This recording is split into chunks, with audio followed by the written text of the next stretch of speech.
nasuspindi dahil lamang sa investigasyon patungkol kay Guo at Kibuloy. Subalit ayon sa pinuno ng Senado, kapag tatalakayin na sa plenaryo ang 2025 budget, hindi maaaring magkasa ang iba't ibang komite ng anumang mga pagdinig. MH, Balita ng Bansa.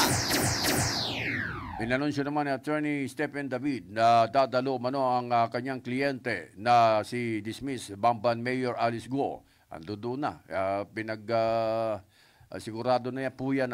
Pinuputakte. Pwede mo bang i-monitor mo para paminsan-minsan ipasok natin direct. Ayon kay David, hindi pwedeng tanggihan ni Guo talaga ang kanyang ikakasang investigasyon ng Senate Committee on Women, Children, Family Relations at Gender Equality na pinamumunuan ni Senadora Risa Hontiveros. Taas ang sinabi ng abogado na bibit-bitin ang suspendidong alkalde ng Philippine National Police sa Senado sa ayaw at gusto umano nito. Kaya tama ho yan. Talagang hindi matatanggihan yan. Kung hindi, bibit-bitin po yan. At